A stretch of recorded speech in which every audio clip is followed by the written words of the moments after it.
Salut à vous les passionnés, bienvenue à ce reportage spécial Passion Course Info, que tu sois en live ou en reprise.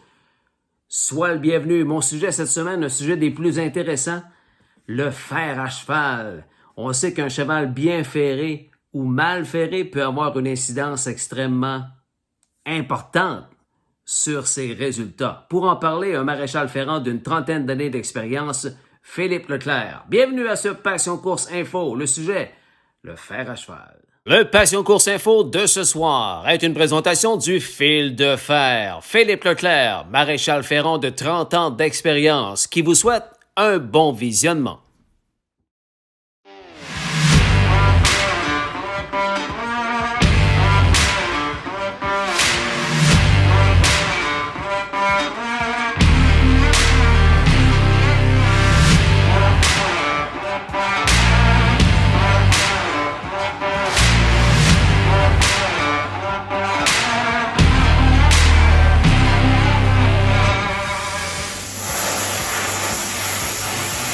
Bien acheté, là, fait ça.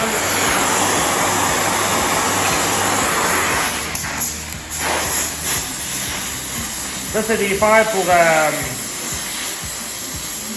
Big Pete. Big Pete a gagné son premier départ. Big Pete Style. Ouais.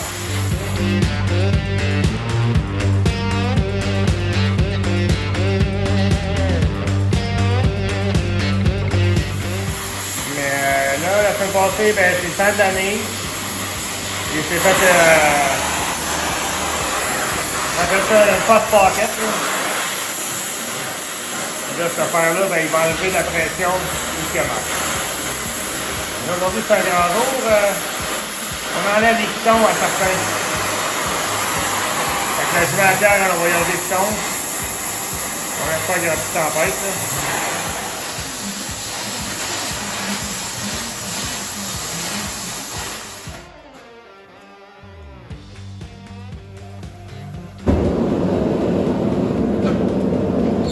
Quand ça part, ça part.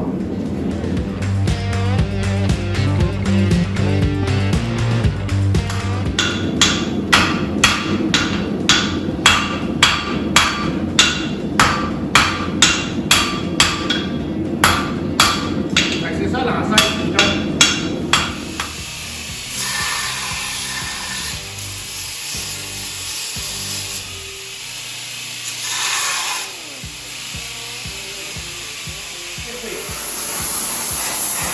C'est du barium avec des métaux très très durs, là, ça n'use pas.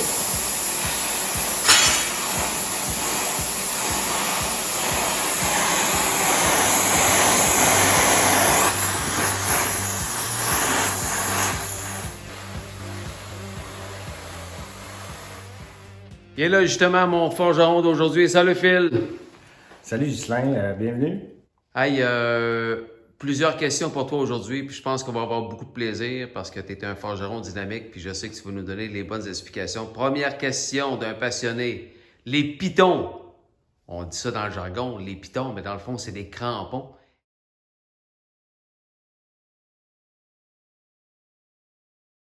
Est-ce qu'on met ça aux chevaux de course seulement l'hiver? La réponse, c'est non, parce que tu es en train d'en faire, justement. Là. Oui. Ben là, ça, on a l'exemple d'un fer de 4 pitons normal d'hiver.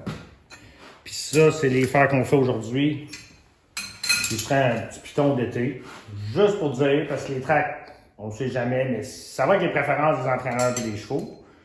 Puis aussi le vrai ferrage d'été qui est quand même dans le même matériel, le borium, qu'on va rajouter, qui va juste graffiner un peu. Et on appelle une ligne de borium. Fait que ça, c'est les trois. Là, on peut s'emporter. Des pitons, on peut en mettre 10, on peut en mettre ses côtés. Un cheval qui va dans les genoux comme ça, on peut en mettre un juste sur le côté. Mais tu sais, il faut comprendre que si on met un piton, là, il fera rien. C'est soit à l'orteil, soit au talon idéalement, ou en quartier. Il y a à peu près 4-5 spots là, que le piton va faire de quoi, jusqu'à quel point. Mais on a des chevaux de course habituellement, puis ou des chevaux qui performent, il faut pas qu'ils glissent trop. Mais il faut qu'ils glissent un peu. Tu sais, c'est vraiment une ligne fine, la traction. Phil, les pitons l'hiver, évidemment, c'est tous les chevaux qui ont des pitons et pour pas glisser. Mais l'été, on a dit tantôt que certains chevaux avaient des pitons même l'été. On parle de combien en pourcentage? Est-ce qu'il y en a beaucoup? Ça dépend de la track où ils vont courser, mais c'est demi-mille, je dirais la moitié ou trois quarts. C'est pas une mauvaise idée parce que. Ben, on prend l'exemple de Trois-Rivières, là, avec les conditions qu'on a eues l'année passée. J'espère que cette année, ça va être un petit peu mieux, mais des fois, c'était dur dans la pole position. Puis là, tu tombes dans le deuxième chemin, puis là, c'est mou. Puis là, tu tombes dans le 3-4e chemin, c'est dur. La track était changeante un peu. Fait que, mais ça arrive souvent sur des demi-milles, là, regarde. Fait que c'est une préférence d'entraîneur, puis de chevaux, puis d'essai d'erreur. Tu peux pas dire, OK, on va tout lui mettre ça, puis ça va être de même. Il faut s'adapter un peu en faisant des petites modifications.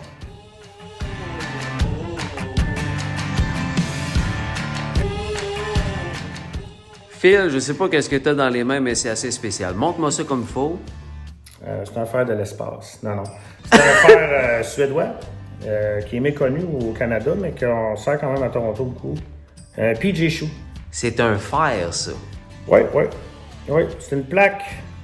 Il faut rajouter les trous, puis peut-être modifier au coupage, dépendamment du pied. Là, que ça devient, le pied vient comme ça.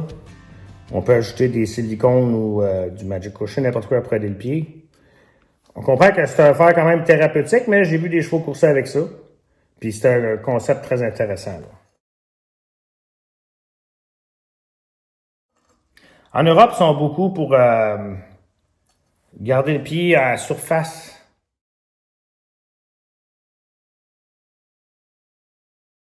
Puis il faut aussi pas oublier que quand on a un fer, c'est bien beau tout ça. Mais un cheval, c'est fait pour accepter le poids avec la fourchette aussi. Là. Puis quand on met un fer, ben là, la fourchette, si elle est trop trimée, parce qu'il y en a qui font beaucoup de sculpture de la sole puis des fourchettes, mais là, elle accote plus. Certains de nos problèmes vont arriver avec ça. Puis là, ici, on a les basiques. Un plat qui est ça, c'est un fer, un pied d'en avant. Le pied d'en avant, c'est rond. Mm-hmm. Ça, c'est deux pieds d'en arrière. Ça, c'est le classique half-round, half-swedge, mais qui est porté à disparaître parce que c'est plus vraiment un half-round, half-swedge. Avant, le half-round, il allait jusque-là. Puis là, il est rendu là. Fait que jusqu'à quel point que un cheval va écartiller plus ou c'est débattu.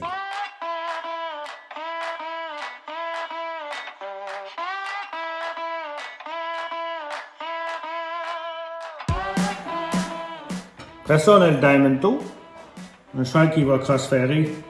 On voit ici que ça, c'est en ligne droite. On a l'orteil carré. Encore une fois, l'orteil va dépasser ici. On a la franque, là, il y a des pitons, parce que souvent on a des pitons, mais ça défait l'idée principale du fer qui est d'échapper. Tu sais, c'est vraiment rond, là. Fait que le pied, c'est un fer de trotteur, mais c'est bon de commencer des jeunes ambleurs des fois avec ça. Luc Day commençait tous ses poulains avec ça, trotteur ambleur. Ils font le gate quand que, Keith Whipple, il commençait à coucher des chevaux avec ça.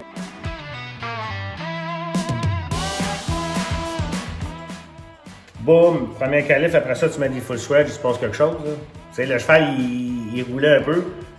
Puis là, maximum grab, on y va avec l'aluminium, qui est, à mon avis, un fer surestimé un peu parce que c'est vraiment dur sur les chevaux.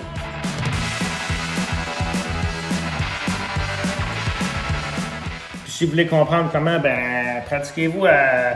Prenez un fer d'aluminium dans vos mains, les fessez sur l'enclume, puis prenez un fer d'acier. Ça n'absorbe aucune énergie. Oui, c'est léger, oui, ça a de la grippe, mais ça l'amène des problèmes de douleur puis de lameness. Hey, je casse mon français. Là, on a les fers barrés ici. Le fer en neuf qu'on va mettre aujourd'hui sur Shanghai Blue Beach à Pierre-Leclerc. Oui. Le fer barré droit, ça en serait un. Là, change de game un peu, mais ça, c'est des fers de compétition de chevaux de selle. Comme un bon forgeron, c'est tout le temps bon de s'inscrire à ça. OK. Puis là, au-dessus, là, on peut combiner des choses, là. Fer barré droit avec un diamond toe comme celui-là, mais pas le même style, un peu exagéré. Ça, c'est un genre de sideweight. Nous autres, dans les chevaux de course, là, ce qu'on ferait, on ferait souder un petit morceau de fer ici, mais vous voyez que le fer est plus large à l'extérieur qu'à l'intérieur. Ça, c'est une grosse tendance en Europe pour les chevaux de selle, puis j'aime quand même le concept, j'aimerais le développer pour les chevaux de course, parce que ça fait du sens. Ça, il appelle le French Hind, le postérieur français, c'était pour le roi. Fallait pas que ses chevaux se touchent, fallait pas t'entendre cliquer du fer, fait qu'on fait un fer de même exagéré, mais qui fonctionne. Le trailer que, tant qu'à moi, je trouve ça un peu sévère, mais il y a des chevaux que ça marche, et j'en mets souvent. Un fer thérapeutique, ça c'est la version que je peux faire encore une fois, mais j'en ai fait pour... je vais faire le course avec ça présentement. C'est le Side Bone Shoe.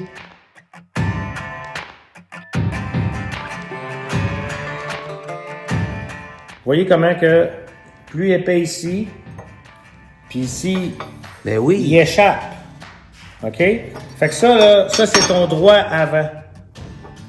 Le cheval, là, tu veux dégager les ligaments là, latéraux autour du pied. Puis ça va l'aider. Puis ça, c'est un fer sous-estimé que j'aimerais voir plus souvent. Comme je vous dis, j'ai présentement un cheval de course avec dos avec ça, qui est quand même incroyable. Là. Puis, mais il est fait plus petit. Là. Mais c'est tout l'idée. Un fer, c'est un fer, puis un cheval, c'est un cheval. Puis des fois, tu peux prendre des choses d'une autre discipline, puis ça marche. Mais regardez au basique, c'est le secret. Question d'un passionné, Phil, le fer barré. Pourquoi poser un fer barré à un cheval de course? À quoi ça sert? Ça peut modifier l'action, parce que le poids va être en arrière du talon. C'est sûr que le cheval va rouler plus. Mais habituellement, c'est c'est thérapeutique. Le cheval va avoir mal aux pieds. Alors, on va y aller avec... le premier, moi, j'appliquerais, ce serait le fer en 9. Pas le chiffre 9, mais il y a une forme d'un ovaire, on va dire. Ovale, là? Ouais, mais moi, j'aime ça parce que ça va pas dicter la manière que le pied va arriver à terre. Tu sais, un cheval va toujours arriver un peu du talon en dehors en premier. Mais là, il va rouler, tu sais. Tandis que quand tu as le fer droit, ça va vraiment forcer.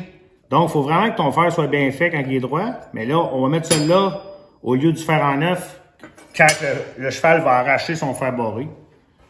Qui est souvent, il y a des drivers qui n'aiment pas trop ça, des conducteurs. Ils disent, non? Ben, c'est parce que le cheval qui pointe ça, là, tu le reçois d'en face. Là. Puis ça, c'est un fer sous-estimé, moi, que j'adore, quand je vais poser aujourd'hui. Hein? C'est en français, on dirait le fer fenêtre ou Z. C'est comme un genre de Z. OK, oui. Pour dégager... on a beaucoup de chevaux de course qui ont des douleurs en sol, sur le talon. Alors, on dégage cette partie-là. Tu sais, quand le cheval... Puis tu peux faire la même chose avec le fer en 9 ou le fer droit. T'enlèves la pression où ça fait mal. Donc, ça fait bien moins mal les supporter comme ça. Ça, c'est un fer sous-estimé, moi, que j'adore. Beaucoup de succès avec les Sport Riders. Des fers Ah même. oui? Ouais, les ouais. spécifiques Ouais. Sportswriter. Ouais. J'ai tout ça à l'intérieur. C'est bon, ça? Ouais.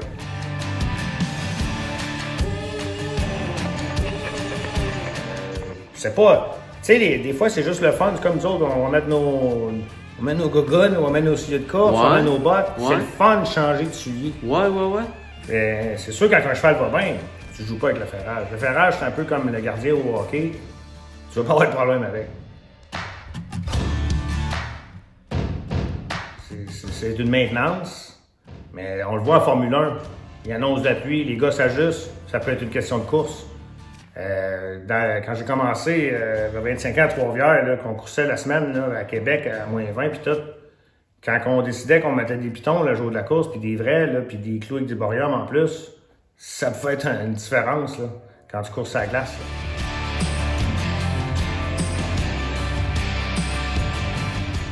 Fait que, non, il faut s'ajuster avec le ferrage, mais garder ça simple, c'est mon mot jeu.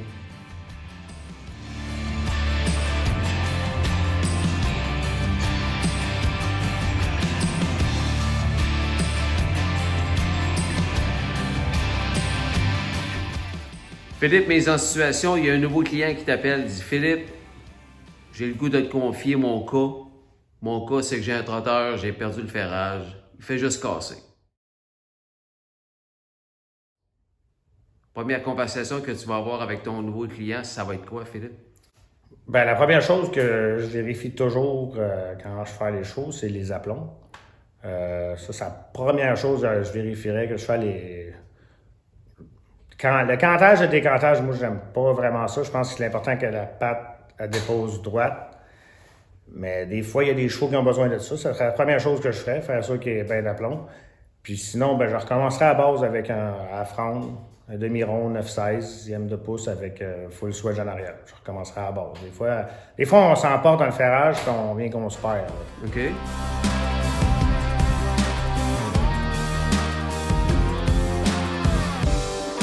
Je commence à la base. Puis l'important, c'est de faire des petits changements. Tu sais, des fois, c'est pas grand-chose. Puis des fois, un trotteur, il faut pas avoir peur de mettre du poids en avant. S'ils n'ont besoin, mais-en. Comme quoi? Ben, du poids, tu pourrais rajouter la toe weight, là, le poids en orteil qu'on appelle. C'est des vieilles méthodes, mais qui marchent. Des cloches. Des fois, juste rajouter une cloche sans ferrer peut faire une différence. Tu veux y aller à l'extrême, ben, tu y vas avec un fer barré ou le PG shoe. Il y a plusieurs choses qu'on peut faire. Mais souvent, le cheval t'a averti de ça bien avant. C'est juste que les gens ne l'ont pas vu. Puis là, il est rendu trop tard. Mais c'est pas grave, on arrange. C'est notre métier.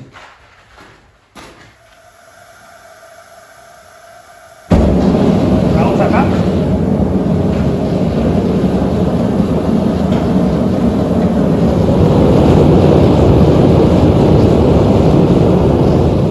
Ça peut-tu arriver que tu vas toi-même t'asseoir sur le sulky puis aller sur la piste avec le cheval? J'adore, oui. Méchante différence de regarder un cheval d'en arrière et sur le côté. C'est très important d'avoir les deux visions.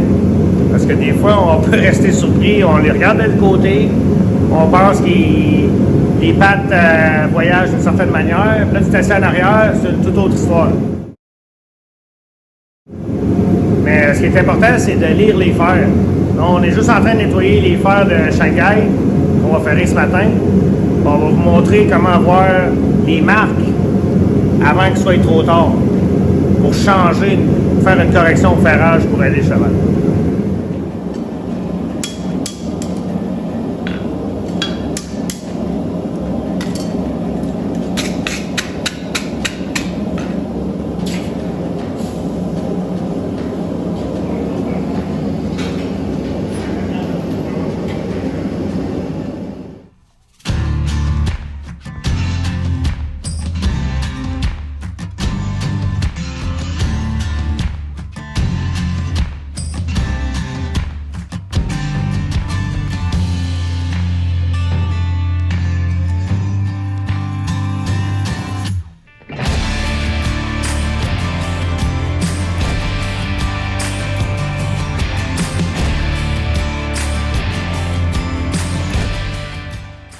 Phil, tantôt, je t'ai posé la question, est-ce que ça arrive que tu vas t'asseoir sur le sulky pour voir de tes yeux à toi, de ta vue à toi, l'allure du cheval?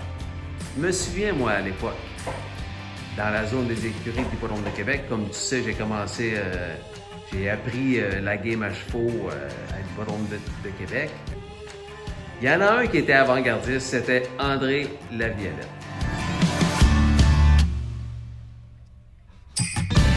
Dans ce temps-là, c'était vraiment, c'est lui qui avait commencé ça, cette mode-là, la caméra accrochée sur le sulky. Ça existe encore, ça? Ben j'espère. Puis moi, André, c'était un de mes premiers professeurs. J'ai commencé à faire avec lui chez Léo et Jean Tourigny. OK. Puis quand venait le printemps, puis on avait des problèmes d'interférence, ça, c'était une toute autre angle de vue, là. André avait inventé c'est une boîte avec une caméra VHS dans le temps. Ah oui. Qu'on attachait en dessous du sulky ou du jog cart. Puis en plus, il y avait une roulette. Parce que là, les roches, il avait brisé la caméra. Fait qu'il avait fait une patente avec un genre de moustiquaire qui roulait très très vite. Mais c'était vraiment intéressant. Puis André réussissait à corriger beaucoup de chevaux avec ce système-là que tu n'aurais pas pu corriger parce que tu n'as pas le temps de le voir. Tu n'as pas le temps de le voir, que ça se passe tellement vite des fois où c'était quelle partie du pied qui touche, puis on rajoutait des pitons, puis on coupait le pied, puis, mais c'était vraiment intéressant quand le temps venait de sortir le vidéocorrecteur cadré. On voyait d'autres choses. On le salue, André, d'ailleurs, qui est super son course.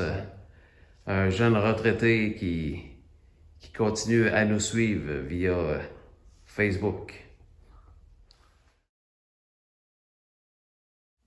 Phil, en faisant le ménage, qu'est-ce que tu as trouvé? Ben, on parle de... C'est quelque chose que les vieux de la vieille, les classiques qui font encore ça beaucoup, c'est de marquer le ferrage. J'ai trouvé des vieilles cartes de ferrage des premiers chevaux que j'ai ferrés, là, de chevaux de course, là. Et on était toutes, là. On était toutes. On the top again. Ouais. Le 25 septembre 2001. En avant, 3,5, 50 degrés. Grappe coupée, aluminium, pad vert. En arrière, 3,58, 55, full swedge avec du borium. Là, la date d'affouage. Tu sais, on pouvait suivre les changements. Quand tu as beaucoup de chevaux, t'as pas bien le choix de faire ça. Je comprends les entraîneurs de vouloir faire ça. Parce que tu veux pas changer quand ça va bien. Puis si tu te rends compte que dans ton entraînement, il y a la mieux v'là un mois, ben là, tu vas voir. Tu sais, tu peux pas tout le temps te souvenir de ça. Puis, pour être bien honnête, le forgeron non plus s'en souviendra pas quand il en fait beaucoup, là. Là, tu m'ouvres la porte. Votre attention, s'il vous plaît, dans cette course, le numéro 2, Mr. X est de retour au paddock, perte de fer. La catastrophe. Oh! Oui. Là, si le cheval, il y a un ferrage particulier, il vient de perdre un fer, puis ils l'ont pas trouvé le fer. Là, c'est le forgeron, il faut qu'il remette son fer, mais s'il y a un ferrage particulier, là, mais il arrive quoi? Il remet d'autres choses. Suite à une conversation qu'il vient d'avoir avec son entraîneur? Si l'entraîneur n'est pas là? Ben, ils vont mettre le fer qui ressemble le plus à ce que ce cheval avait. Mais oui, c'est dommage. Quand ça arrive, ça peut coûter une course. Tant qu'à moi, il devrait avoir l'hippodrome, une boutique de forge hyper spécialisée avec tous les fers possibles pour que ces situations-là n'arrivent pas. Des fois, ça peut être un risque d'accident quand les chevaux sont dû affairés ou pas avoir le bon fer. Tu sais, si tu as un fer à fronde, un 5-8, c'est un trotteur d'un bord, puis tu mets un full swedge de l'autre bord, ça se peut qu'il trotte, mais ça se peut qu'il trotte pas. Là. Il va y avoir quasiment un quart de livre de différence. Là. Alors, non, c'est... Donc, le cheval qui perd un fer avant sa course, c'est une bien mauvaise nouvelle. Ben, c'est pour ça que, ben, moi, les grosses... Ça l'empêchera pas de gagner, nécessairement. Non, mais c'est un stress inutile. Tu sais, les grosses écuries que j'ai ferrées qui font le grand circuit nord-américain, quand ils font ferrer leurs chevaux, c'est tout le temps 4 fers neufs. Ils gardent les vieux fers, tape ça, mets ça dans le sac à attelage. Ah, OK. Quand tu t'en vas aux courses, t'es jamais pogné. Oui. Tu sais, de ce côté-là, il n'y en aurait pas de problème. Ça t'évite du trouble.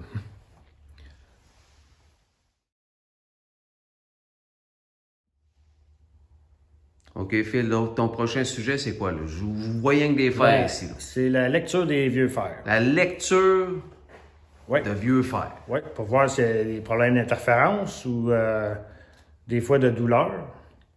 Première chose que tu fais quand tu vas ferrer ton cheval, tu regardes les vieux fers. On regarde le fer d'en haut. Voyez-vous que c'est plus usé, là? Alors, ça serait quel côté, ça? Ça, c'est un fer d'en avant. Il est usé plus là. Parce que c'est son droit. Tous les chevaux vont échapper un petit peu comme ça. Ils vont atterrir le talon en dedans, une petite affaire. Puis ils vont échapper vers l'extérieur. Fait que lui, je sais que c'est son gauche. Voyez-vous, les pitons ont empêché d'user ça, là, mais on voit quand même. Ben oui. Mais ce qui me concerne, c'est que cordonnier mal chaussé, ça jouait à mon père. J'ai pas été capable d'y mettre des fers. Ce fer-là est ce qu'on appellerait un fer trop court. Parce qu'elle les arrachait. Pourquoi qu'elle les arrachait? On va aller voir les fers d'en arrière. Regardez toutes les marques. Pas trop bon, ça, là. C'est parce qu'ils se touchent. Oui. Ça, c'est quand qu'elle fesse le fer. Quand qu'elle fesse le pied, c'était chanceux de savoir des marques. Mais tu sais, quand toi le pouce 1000 fois, à un moment donné, ça vient que ça fait mal. Fait qu'aujourd'hui, ben, qu'on l'a fait pour corriger ça, On va appliquer un Diamond Toe. On va y aller avec la fronde Swedge Light en arrière. Puis on va y aller avec nos fers en neuf qu'on vous a montré en avant, qui va la faire rouler plus. On espère que d'ici au prochain ferrage, on ne verra pas de marque comme ça. Mais c'est quand même commun, là, ne pas s'en faire. Hey, prochain ferrage. Ça veut dire quoi, ce prochain ferrage? Le prochain ferrage, idéalement, là, moi, je dis un cheval, 3 semaines, 1 mois, 5 semaines top. C'est ça la question. C'est une maintenance. La fréquence idéale, selon toi, là? Ouais, je dirais 3 départs ou 4 semaines. Tu sais, des jeunes chevaux, si tes étiers trop longs, ben là, ils viennent... Tous les chevaux, peu importe qui est faire, après 2 mois, ils ont l'air fous, là. Puis ils n'ont plus les angles qu'ils devraient avoir. Fait que c'est l'idée de respecter, garder la même longueur de pied, puis balancer aussi. Fait que quand tu étires trop, ben c'est pas trop bon. Fait que ça, c'est le fer qu'on va y mettre, là. Là-dessus, ça, c'est son gauche. On va y aller comme ça. Puis c'est la partie qui touche le plus. Puis même encore, peut-être que mon Diamond Toe devrait être encore plus slotté. Mais vu que j'y mets le fer en neuf en avant, je vois le même. Puis on l'essaye. Si ça marche pas, ben on est chanceux. On peut le refaire demain. C'est beaucoup d'essais et erreurs. On aimerait ça dire, OK, mon cheval fait ça, qu'est-ce qu'on fait? Ben moi, je vois avec ce que tu n'as pas essayé encore. Tu sais? Mais la première chose, c'est d'être d'aplomb. Ça, c'est certain.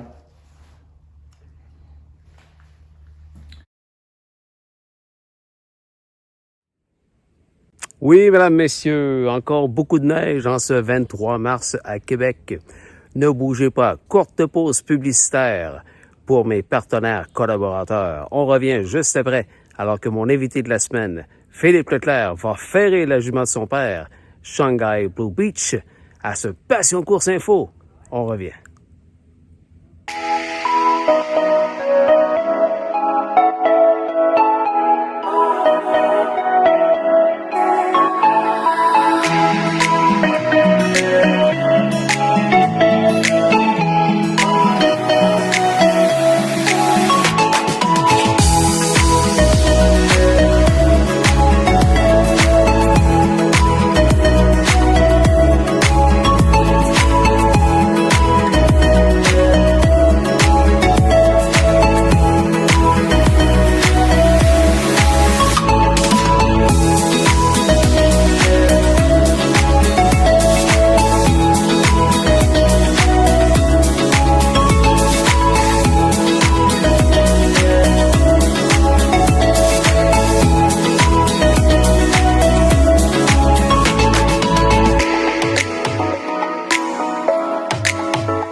Aussi partenaire de Passion Course, l'écurie Richard Moreau.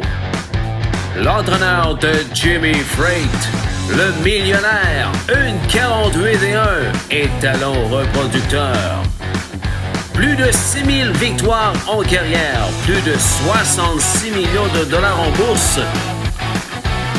Gagnant d'un 9e trophée O'Brien Award consécutif. Merci Richard Moreau, partenaire fidèle de Passion Course.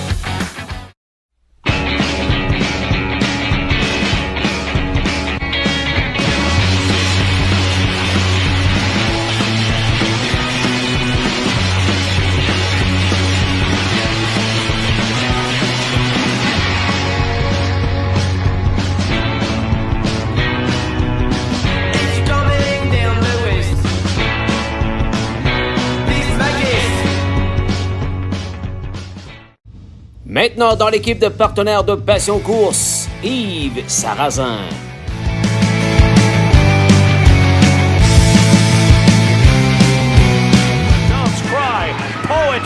motion here with Sana Millard in the Hamiltonian Oaks. It's When Doves Cry, then Millie's possession, Asiago and Miss Trixton. When Doves Cry, 150-2.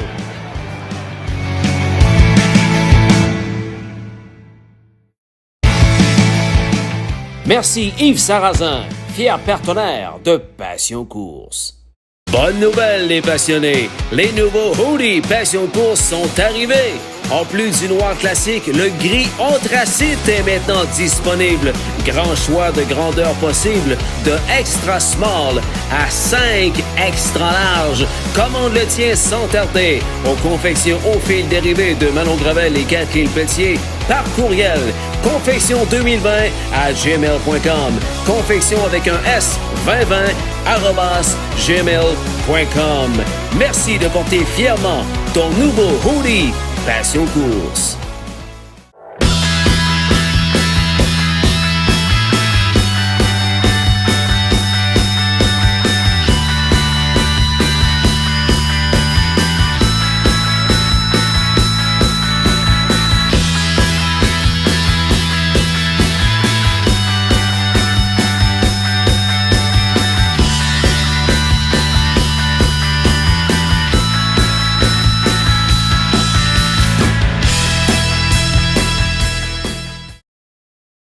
Aussi partenaire de Passion Course, la boutique Pépin. Propriété de firme en brodeur, la boutique Pépin se spécialise dans la vente d'équipements équestres classiques, western et standardbred. Tout pour le cavalier et son cheval.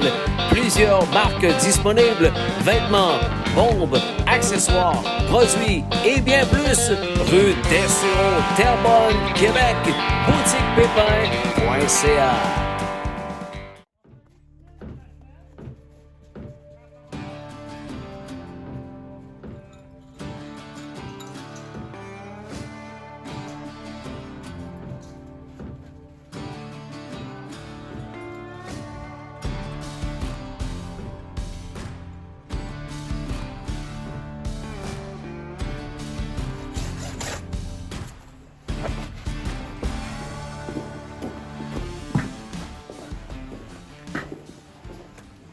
Tu sais, quand on parlait tantôt d'être d'aplomb, c'est d'être perpendiculaire à ton canon. Tu regardes les aplombs en avant, c'est comme ça. C'est pas comme ça, puis tu peux peser avec ton pouce. C'est comme ça. Puis on a parlé de lire les fers, il faut que tu lises le pied. Les talons, il faut qu'ils viennent quasiment jusqu'à la partie la plus large de la fourchette. Fait que là, je sais que j'étais un peu haut.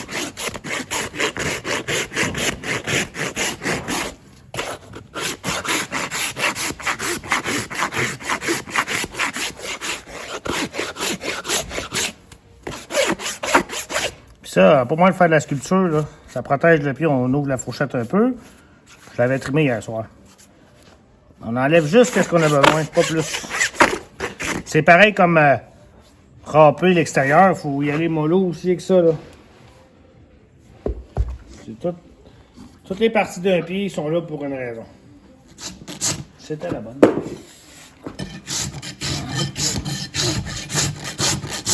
je fais juste torger un petit peu d'évasement. Mais tu sais, il faut pas s'emporter avec ça, là, puis essayer de polir ça, puis râper jusqu'ici. Parce que sinon, on perd la vraie angle. La vraie angle du pied est ici. En plus, il y a une protection microscopique sur le mur du pied qu'on appelle le périop. Puis à chaque coup de râpe, on permet à plus d'humidité et de bactéries à rentrer dans le pied. Ah, OK, oui. Oui. Les vieux, là, ils ferraient puis ils disaient « Va pas jamais râper en haut des clous. » Parce que si t'enlèves 1 millimètre, ça prend 1 an à faire un pied complet. OK. Fait que ça en fait pas mal de millimètres ou 2 millimètres. C'est à chaque ferrage, tu fais ça. Puis là, tu viens avec on a dit un nez de bœuf. Ton angle, là, le pied vient rond de même, puis c'est pas normal. Fait qu'on a la coronette, la capsule de pied, là, je mets là un peu avec mon français et mon anglais. Alors, La fourchette, la ligne blanche. oui. Les glombes, vraiment vérifier. Hier, elle était sensible à cause de la glace, tout ça. Des fois, on n'a pas moins de testeur. Le cheval n'est pas supposé d'être sensible ici. Là. Très important. Le site de la corne, c'est là que les chevaux vont avoir des brouses, surtout en dedans. Le bord, cette ligne blanche-là, là, je vais juste aller chercher mon couteau. C'est simple, je vais te montrer. On va aller chercher le site de la corne comme il faut. Pour nos néophytes qui veulent apprendre, l'orteil, c'est quoi? Ben, l'orteil, c'est le devant, là. Non, Charlotte. Ça, c'est ça, l'orteil. Les talons, l'orteil. Ouais, OK. Les quartiers. C'est ça. T'es une petite Leclerc, toi? Shine Guy Leclerc?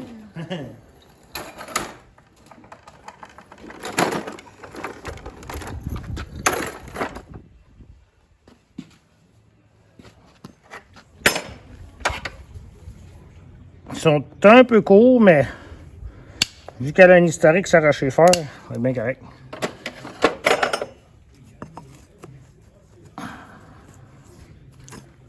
Tu en as enlevé un petit bout ici. Ça, c'est pour mettre notre clip, le pinçon. OK. Tu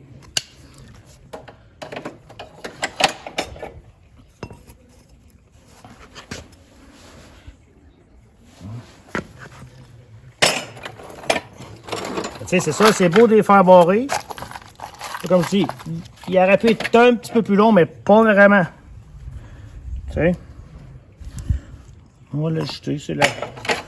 Elle a beaucoup de... Quand on dit l'orteil, elle a beaucoup d'orteils. OK. Mais il faudrait pas non plus que ça soit la même épaisseur, parce qu'on comprend que c'est avec l'angle, hein.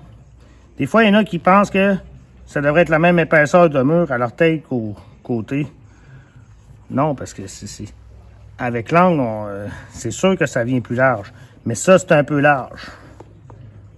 Puis c'est une jument qui pose des pieds un peu fourbés, sans l'être, là.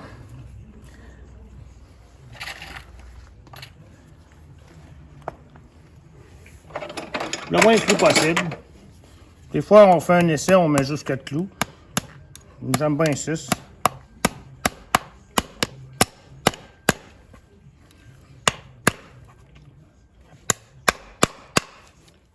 J'ai pas peur de mettre mes clous hauts tant qu'ils sortent. C'est plus solide. J'ai pas peur non plus de clouer dans le même clou. Ben, le même trou de clou. Ah ouais? Ben oui, ça fait moins de trous. Comme on disait tantôt, quand on râpe, moins qu'il y a de trous puis des renflures, moins que les chevaux ont des problèmes de pied. Parce que les bactéries ne pourront pas rentrer ou l'humidité.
Là, ça, c'est la partie qu'elle touche.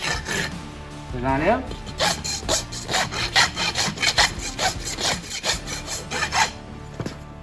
Puis ici, ben, c'est la partie qu'elle évase, regarde, le pied, là. Il ne devrait pas avoir de trou, là. Beaucoup de chevaux vont faire ça en arrière. OK. Ça s'appelle un flair, là. C'est vraiment en français. Un évasement, hein. tout le temps l'optique d'avoir le pied centré.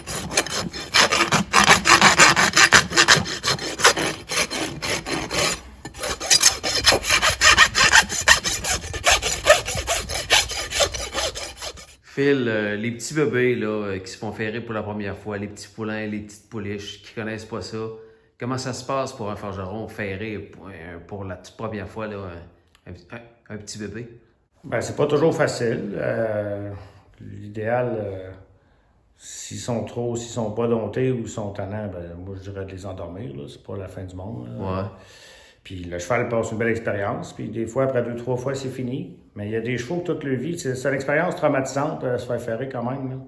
Imagine, je ne serais pas un extraterrestre, là, mais quelqu'un qui te prendrait le pied de force, puis tu n'es pas capable de t'expliquer dans son langage qu'est-ce qu'il fait, puis là, il tape sur le pied avec un marteau, puis là, il cloue, puis c'est juste normal qu'un cheval réagisse mal s'il n'a pas été désensibilisé. Tu sais, un cheval n'est pas habitué de se faire du chaud patte, ben, à chaque fois que tu vas prendre la patte, il va donner un coup. Là.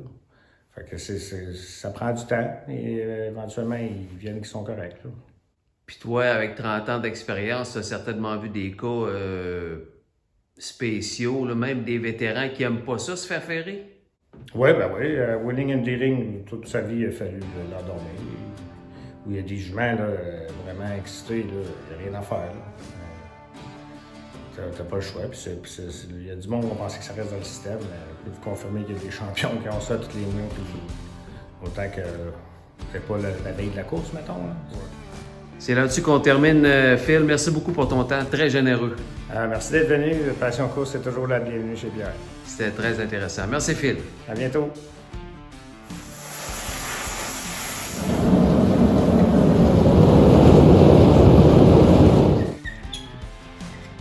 T'es une petite Leclerc, toi? Shine Guy Leclerc? Ils sont un peu courts, mais vu qu'elle a un historique sur rocher fort, c'est bien correct. Ça, je fais juste corriger un petit peu d'évasement. Mais tu sais, faut pas s'emporter avec ça, là, puis essayer de polir ça, puis romper jusqu'ici. Parce que sinon, on perd la vraie angle. La vraie angle du pied est ici.